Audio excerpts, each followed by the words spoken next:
Hello student, स्वागत है आपका अपने यूट्यूब चैनल माइंड मेकर गुरुजी में। जैसा कि हम लोग न्यूरल सिस्टम पढ़ रहे थे, न्यूरल सिस्टम को आप लोग पढ़ रहे थे। अभी हम लोग न्यूरल सिस्टम के बाद कंट्रोल एंड कोऑर्डिनेशन में क्या पढ़ेंगे बच्चों? तो हम लोग पढ़ेंगे हार्मोन्स इन एनिमल, हार्मोन्स के बारे में, केमिकल कोऑर्डिनेशन। अभी हम लोगों ने क्या पढ़ा था? न्यूरल सिस्टम के बारे में, जो कि यार था कंट्रोल एंड कोऑर्डिनेशन का पहला पार्ट था। अभी हम जस्ट उसके आगे थोड़ा सा और बढ़ेंगे और हार्मोन्स को पढ़ेंगे, हार्मोन्स इन एनिमल। ठीक है, तो हम लोग कंट्रोल एंड कोऑर्डिनेशन में क्या सीखे थे कि ब्रेन जो है, ठीक है, हमारा सेंट्रल नर्वस सिस्टम हमारे बॉडी पे कंट्रोल बना के रखती है। पॉइंट टू पॉइंट जो है ये कंट्रोल जो है हमारे बॉडी पे रखी हुई है। अब सेम हमने उसमें एक टर्म यूज किया था, कोऑर्डिनेशन। कोऑर्डिनेशन का मतलब ये था कि जब दो या दो से अधिक ऑर्गन सिस्टम साथ में मिलकर काम करते हैं, तो कोऑर्डिनेशन में ये होगा कि हमने वहाँ पे बताया था कि किसी भी एक्सरसाइज से कर रहे होते हैं ढेर सारे ऑर्गन पार्टिसिपेट करते हैं। तो यहाँ भी अगर कोई फिजियोलॉजिकल चेंजेस हो रहे हैं या फिजियोलॉजिकल एक्सरसाइज कुछ भी हो रही है बॉडी में, तो दो ऑर्गन्स यहाँ पे कोऑर्डिनेट करेंगे। एक आपका होगा न्यूरल और दूसरा आपका होगा केमिकल। केमिकल कोऑर्डिनेशन हार्मोन्स के थ्रू होता है। इसी के बारे में हम लोग आज डिस्कस करेंगे। हार्मोन्स क्या है, कहाँ से सिक्रीट होता है, कैसे जो है पूरे बॉडी में ट्रेवल करता है। हम लोगों ने न्यूरल का देख लिया था, अभी आज हम लोग डिस्कस करेंगे हार्मोन्स के बारे में। ठीक है, तो हार्मोन्स देखिए कहाँ पे निकलता है, कैसे ट्रैवल करता है, क्या क्या इसके फंक्शंस हैं, हम लोग एक एक करके डिस्कस करेंगे। ठीक है, तो आप लोग क्या करिएगा, पहले उस जो हमारे प्रीवियस लेक्चर्स हैं उसको एक बार से आप रिवाइज कर लीजिएगा अच्छे से, तो फिर ये भी और अच्छे से समझ में आएगा।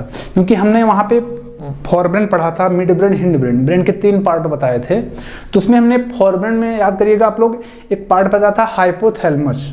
हाइपोथैलेमस जो होता है वो हार्मोन्स में भी काफ़ी मतलब वो हार्मोन्स भी सिक्रीट करता है। और अगर वो हार्मोन से सिक्रीट कर रहा है तो केमिकल कोऑर्डिनेशन में उसकी प्रमुख भूमिका है। और वो काफ़ी मतलब उसका रोल दोनों जगह है कि वहाँ पे तो आप देख ही रहे थे, थर्मो रेगुलेशन कर रहा था, भूख जो लग रही है, प्यास जो लग रही है, urge for eating, urge for drinking, तो वहाँ पे उसका प्रमुख रोल था ही। यहाँ पर भी आप लोग उसका जो है प्रमुख रोल देखेंगे, किसका? हाइपोथैलेमस का। और हाइपोथैलेमस के फंक्शन के बारे में भी देखेंगे। यहाँ पे आप ये देखेंगे कि हाइपोथैलेमस मेन भूमिका हाइपोथैलेमस यहाँ पे जो है निभाता है। तो सबसे पहले हम हार्मोन्स के विषय में थोड़ा चर्चा कर लेते हैं कि हार्मोन्स एग्जैक्टली है क्या और कहाँ से निकलता है और इसके फंक्शन मतलब ये कैसे परफॉर्म करता है। तो हार्मोन्स जो होता है, हार्मोन्स जहाँ से सीक्रेट होता है, ऐसी ग्लैंड को हम लोग इंडोक्राइन ग्लैंड बोलते हैं, जहाँ से हार्मोन्स निकलेगा, अंतःस्रावी ग्रंथियाँ।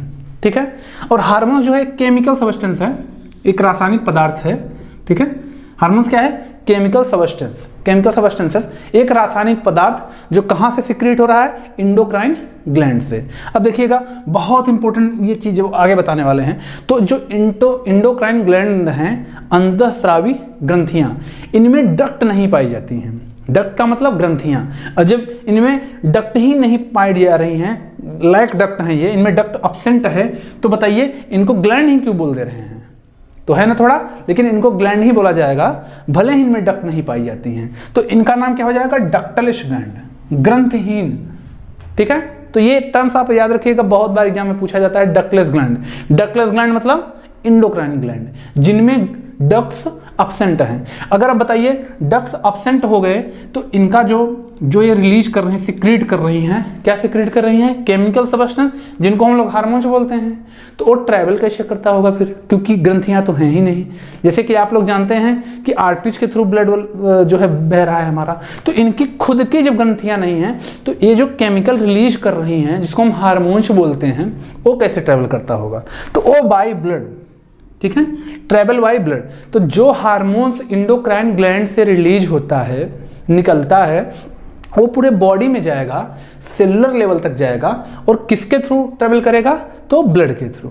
ठीक है, हम लोगों ने क्या देखा कि हार्मोन्स एनिमल्स में जो सिक्रीट हो रहे हैं, मेनली केमिकल सब्सटेंस है जो सिक्रीट होते हैं, उसको हम हार्मोन्स बोलते हैं। और ये हार्मोन इंडोक्राइन ग्लैंड से सिक्रीट होते हैं। अब इंडोक्राइन ग्लैंड के बारे में हमने क्या देखा कि ये जो इंडोक्राइन ग्लैंड्स हैं, इंडोक्राइन ग्लैंड्स जो हैं, इनमें डक्ट एब्सेंट हैं, इनमें डक्ट नहीं पाए जाते। अगर डक्ट एब्सेंट है तो ऐसी ग्लैंड को क्या बोलेंगे? डक्टलेस ग्लैंड, ग्रंथहीन ग्लैंड बोल देंगे। और जब ग्लैंड ही नहीं पाई जा रही है, डक्ट ही एब्सेंट है, तो इनका जो केमिकल सबस्टेंसेस है एंडोक्राइन ग्लैंड का या हार्मोन से जो भी रिलीज कर रही हैं, ये किसके थ्रू ट्रेवल कर रहा है? बाया ब्लड। ठीक है, अब देखिए कि जो भी हम लोग क्या करते हैं, भोजन करते हैं, ठीक है, बाहर से खाना ढेर सारे न्यूट्रिएंट्स जो है लेते हैं, मैक्रोन्यूट्रिएंट्स खुद को जो है जीवित रखने के लिए विटामिन लेते हैं। तो यहाँ पर ये जो हार्मोन्स होती हैं ना, ये न्यूट्रिएंट्स नहीं है, नॉन न्यूट्रिएंट केमिकल हैं ये।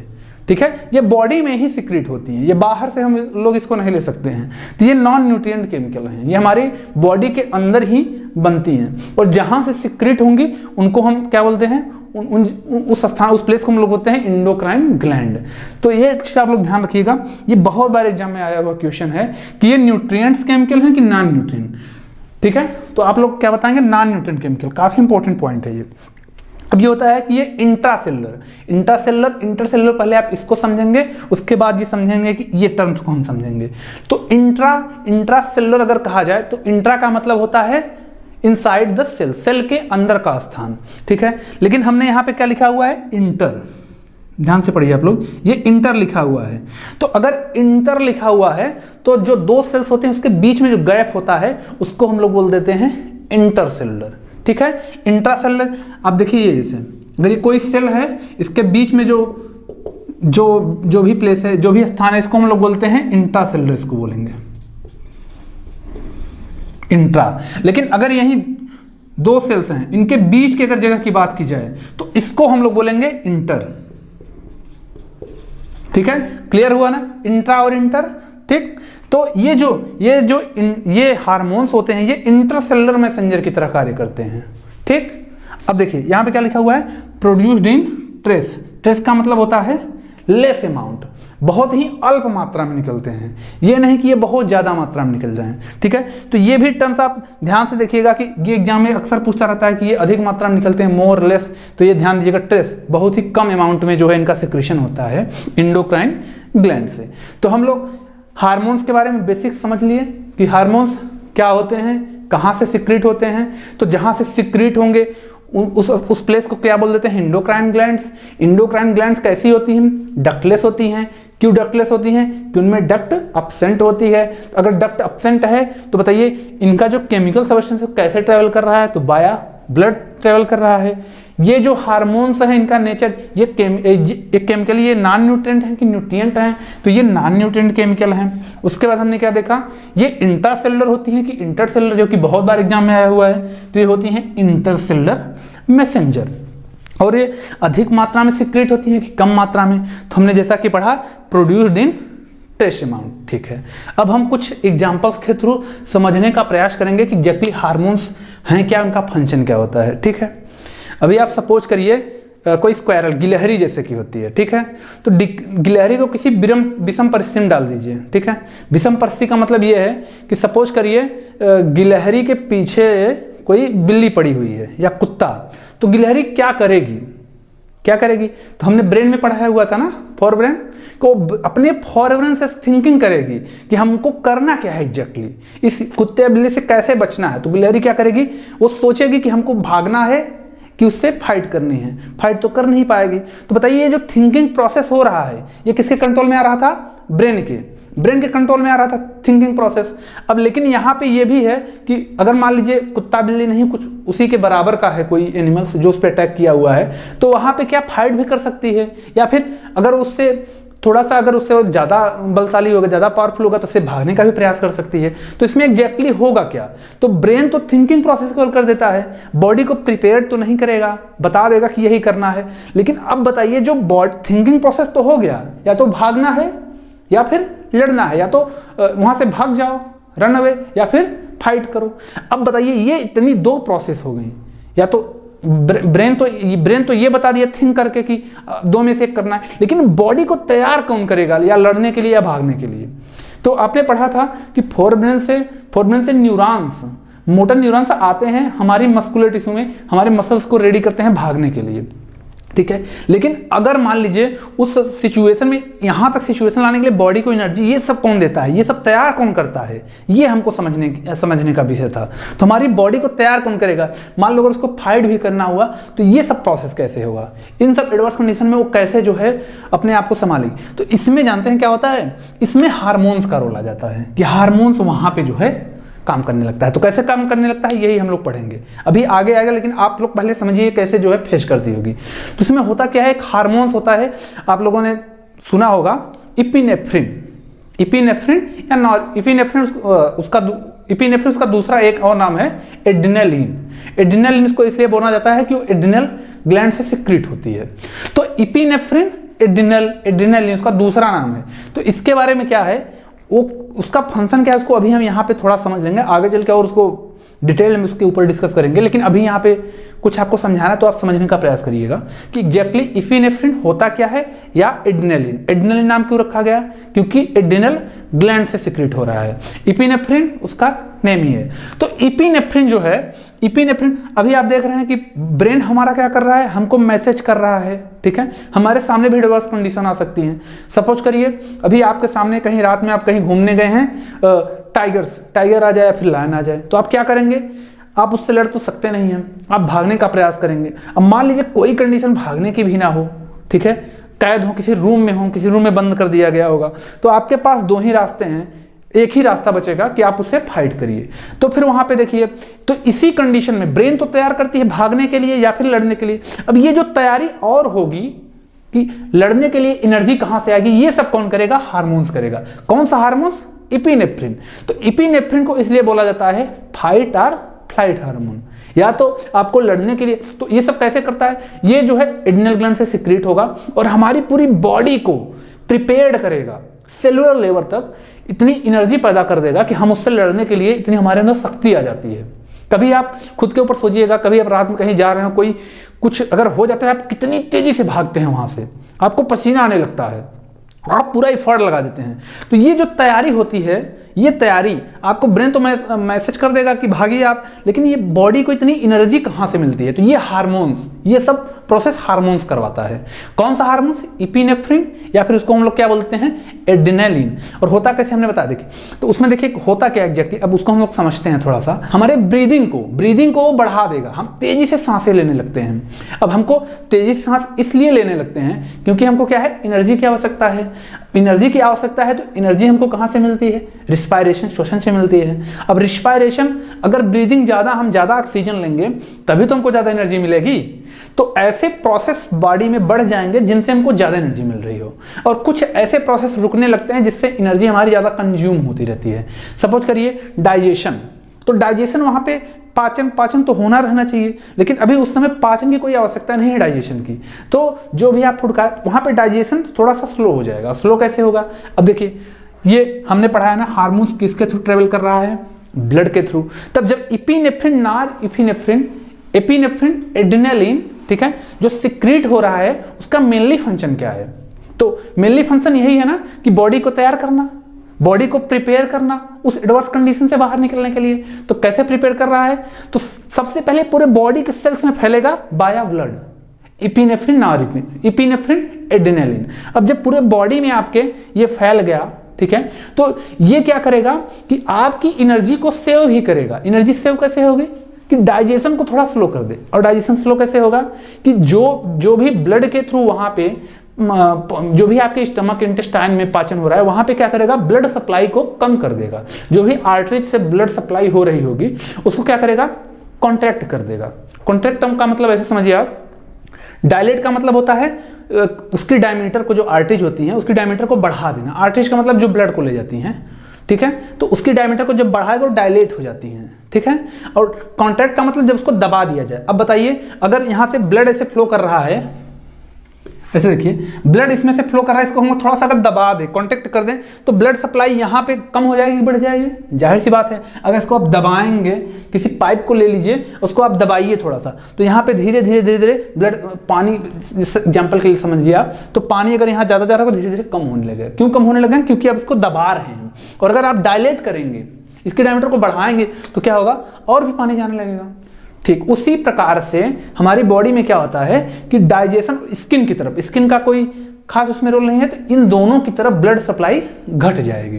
किसके केस में? जब कोई एडवर्स कंडीशन होगा। तो सेम स्क्वायरल के केस में भी यही होता है, वो क्या करती है अपने स्किन और डाइजेशन की तरफ ब्लड सप्लाई को घटा देती है, और क्या अपने फिजियोलॉजिकल प्रोसेस में क्या चेंज लाएगी कि जो उसको एनर्जी की ज़्यादा आवश्यकता है तो अपने ब्रीदिंग सांसें तेजी लेगी, ठीक है। और उसके मसल्स, आप जानते थे ना फाइनल एक्शन कौन लेता है भागने में? इसके आपका मस्कुलर टिश्यू, तो मस्कुलर टिश्यू तो रेडी है और अपने पूरे बॉडी को प्रिपेयर्ड करती है उस एडवर्स कंडीशन से निकलने के लिए। न्यूरॉन्स जो आ रहे हैं ब्रेन से, वो तो केवल यही मैसेज बता देते हैं कि भागना है या क्या करना है, और बॉडी को तैयार कौन कर रहा है? हार्मोन्स। कैसे तैयार कर रहा है? कुछ हार्मोन्स सिक्रीट कर रहा है, जो हार्मोन्स क्या कर रहे हैं आपकी बॉडी की एक्टिविटीज को जो है बढ़ा देते हैं, और कुछ बॉडी एक्टिविटीज को घटा देते हैं। ठीक, कैसे घटाएंगे बढ़ाएंगे? ब्रीदिंग को बढ़ा देंगे, ठीक है। तेजी आप रिस्पायरेशन करेंगे, आपका श्वसन बढ़ जाएगा, ठीक है। बेसल मेटाबॉलिक रेट BMR, ये भी क्या होगी आपकी? इंक्रीज कर जाएगी, ठीक। डिक्रीज क्या हुआ था? कॉन्ट्रैक्शन हो गया था, तो डाइजेशन के लिए कम ब्लड सप्लाई होने लगेगी, ठीक है। स्किन की तरफ जो भी ब्लड आ रहा है उसकी सप्लाई कम हो जाएगी, ठीक। तो ये सब होने लगता है। तो ये सब कौन कर रहा है? हार्मोन्स। हमारी बॉडी को प्रिपेयर्ड कौन करता है एडवर्स कंडीशन से निकलने के लिए? हार्मोन्स। जैसे कि आप लोग भी सोचिए, आपके सामने कोई शेर आ जाए, सडनली शेर आ गया, अब आप क्या करेंगे? क्या उससे लड़ेंगे कि भागेंगे? तो जाहिर सी बात है आपका दिमाग सोच रहा होगा कि बेस्ट वे क्या होगा, हम भागें, यहां से भाग जाएं या फिर उससे फाइट करें। तो बेस्ट वे होगा कि भाग ही जाए शेर से, तो हम जीत नहीं सकते हैं। तो हमारे जो ब्रेन्स है हमको थिंक करके बताएगा कि भागो यहां से, और भागो तो हमारी मसल्स को बता देगा दौड़ो। तो लेकिन हमारी मसल्स को तैयार कौन करेगा? तो तैयार करेंगे ये हार्मोन्स। ये हार्मोन्स सिक्रीट होंगे, ट्रेस अमाउंट में ही होते हैं, लेकिन एडवर्स कंडीशन अगर बहुत खतरनाक है थोड़ा ज्यादा सिक्रीट हो सकते हैं, ठीक है। तो हमारी बॉडी को तैयार करते हैं। कैसे तैयार करते हैं? ब्रीदिंग को बढ़ा देते हैं। ब्रीदिंग को बढ़ा देंगे तो क्या होगा? ज़्यादा ऑक्सीजन आएगी। ज़्यादा ऑक्सीजन आएगी तो क्या होगा भैया? श्वसन बहुत तेजी से होगा, ज़्यादा एनर्जी मिलेगी। ज़्यादा एनर्जी मिले, हमारे अंदर ज़्यादा ऊर्जा रहेगी तो हम ज़्यादा तेजी से काम करेंगे, ठीक है। तो हम वहाँ से तेजी से भागते हैं। देखिए आप फिल्मों में भी देखते होंगे कि कोई हीरो है, उसके सामने जब एडवर्स कंडीशन आती है तो कितने तेजी से फाइट करने लगता है वो, ठीक है। तो वहाँ पर यही होता है कि इपिनेफ्रिन का सिक्रीशन निकल जाता है। इसीलिए इपिनेफ्रिन को, ठीक है, अक्सर एग्जाम में पूछ जाता है इमरजेंसी हार्मोन्स कौन सा है, तो इपिनेफ्रिन है। क्यों इमरजेंसी बोला जाता है? क्योंकि एडवर्स कंडीशन में यही हार्मोन्स निकलेगा, ठीक। इसको एड्रेनालिन या इपिनेफ्रिन बोलते हैं। कब निकलता है? एडवर्स कंडीशन में। तो इसलिए इसको इमरजेंसी हार्मोन्स, फाइट और फ्लाइट हार्मोन। फाइट का मतलब होता है लड़े, और फ्लाइट का मतलब होता है उड़ जाए। अब आप सोच रहे हैं उड़ जाए, जी हाँ बिल्कुल। अगर कोई ऐसी एडवर्स कंडीशन आ जाए आपके सामने जहां पे आप कुछ नहीं कर पा रहे होंगे, तो इसका सिक्रेशन बहुत ज्यादा हो जाएगा, और थ्योरेटिकली ये होगा कि आप उड़ भी सकते हैं। हॉलीवुड फिल्मों में देखिए दिखा दिया जाता है कि कोई अपने आप को कॉन्सेंट्रेट करता है इतना ज्यादा कि उड़ने लगता है। तो ये सब थ्योरेटिकली ये सब पॉसिबल्स हैं, ठीक है। कैसे होते हैं? क्योंकि यहाँ पे हार्मोन्स की सिक्रीशन बहुत ज्यादा बढ़ जाता है। कब बढ़ेगा? जब अपने आप को कॉन्सेंट्रेट करते हैं कि इस एडवर्स कंडीशन से हम बाहर कैसे निकले। एडवर्स कंडीशन मतलब कोई भी विषम परिस्थिति जिससे आपको दिक्कतें हो रही हैं, तो उसके लिए यहाँ पे देखिए दोनों आपका न्यूरल सिस्टम, न्यूरल कोऑर्डिनेशन, और दूसरा आपका केमिकल कोऑर्डिनेशन हार्मोन्स के थ्रू, तो दोनों जो है एक साथ जो है फंक्शनिंग में आए हैं, तो इसलिए इसको कोऑर्डिनेशन बोला जाएगा। दोनों साथ ही इंटीग्रेटेड वे में जो है दोनों एक ही फंक्शन को जो है कर रहे हैं। किस फंक्शन को? कि इस एडवर्स कंडीशन से कैसे बाहर निकला जाए। तो गिलहरी भी वहां पे क्या करेगी? गिलहरी का फोरब्रेन बता देगा मसल्स को, भाई भागो, इस एडवर्स कंडीशन से बचो, और उसके हार्मोन्स, उसके जो इंडोक्राइन ग्लैंड है वो हार्मोन्स रिलीज करेंगे, इपिनेफ्रिन, नारइपिनेफ्रिन, एड्रेनालिन को, कि भैया ये इमरजेंसी कंडीशन है, रिलीज करो, ब्रीदिंग बढ़ाओ, श्वसन बढ़ाओ, रिस्पायरेशन बढ़ाओ, BMR बढ़ाओ, हार्ट बीट बढ़ाओ। हार्ट का रेट, हार्ट क्या होता है ऐसे आप देखेंगे ना, आप दौड़ के आते हैं या फिर कुछ ऐसी चीजें देख लेते हैं, तो ऐसा हार्ट आपका ना बहुत तेजी से धड़कने लगता है, बीट करने लगता है, तो हार्ट बीट भी बढ़ जाती है आपकी, ठीक है। तो हार्ट बीट जैसे कि 72 टाइम्स होता है ना पर मिनट में, तो वो क्या हो जाएगी? 80 हो जाएगी, ठीक है। जो एथलीट होते हैं उनका हार्ट बीट कभी आप देखिए दौड़ के आते हैं तो बढ़ी हुई रहती है। क्यों रहती है? समझ गए ना? क्योंकि उनमें उस समय क्या होता है, वो भागते रहते हैं। तो ये बॉडी को तैयार करने के लिए इपिनेफ्रिन निकलता है, ठीक है। आप समझ रहे हैं ना? ये हम लोग हार्मोन्स पढ़ रहे हैं। हार्मोन्स में हमने इतनी चीजें पढ़ी हैं, एक बार फिर से आपको समझा दे रहे हैं, उसके बाद हम लोग आगे चलेंगे। तो हार्मोन्स जो एनिमल्स में निकल रहे हैं ये क्या है, केमिकल सबस्टेंसेस हैं। केमिकल सबस्टेंसेस रासायनिक पदार्थों को ही हार्मोन्स नाम दे दिया गया है। कहाँ से निकल रहे हैं, इंडोक्राइन ग्लैंड से। इंडोक्राइन ग्लैंड क्या होती हैं, इनमें डक्ट लैक होता है, डक्ट एब्सेंट होता है, इसलिए इनको क्या बोला जाता है, डक्टलेस ग्लैंड। और बताइए अगर ये डक्टलेस हैं तो किसके थ्रू ट्रेवल कर रही हैं, बाया ब्लड, ब्लड के थ्रू, ब्लड एक माध्यम है, ठीक है। तो बताइए ये न्यूट्रिएंट केमिकल है कि नॉन न्यूट्रिएंट। अब इनको भोजन में तो हम भाई खा के ले नहीं पा रहे हैं कि ये हार्मोन है, चलो खा लो भैया, तो ये नॉन न्यूट्रिएंट केमिकल है, ठीक है। अब ये यहाँ पे हमने समझाया था ना, इंट्रा का मतलब होता है इनसाइड द सेल, इंटर का मतलब होता है दो सेल के बीच में, इंटर, ठीक है। तो ये इंटरसेलुलर होती हैं, इंटरसेलुलर मैसेंजर होती हैं, ठीक है। उसके बाद ये बहुत बार एग्जाम में आया हुआ है, ये रिलीज इन मोर या ट्रेस, मतलब कम या लेस, तो ये ट्रेस अमाउंट मतलब बहुत ही कम अल्प मात्रा में जो है रिलीज होती है, ठीक है।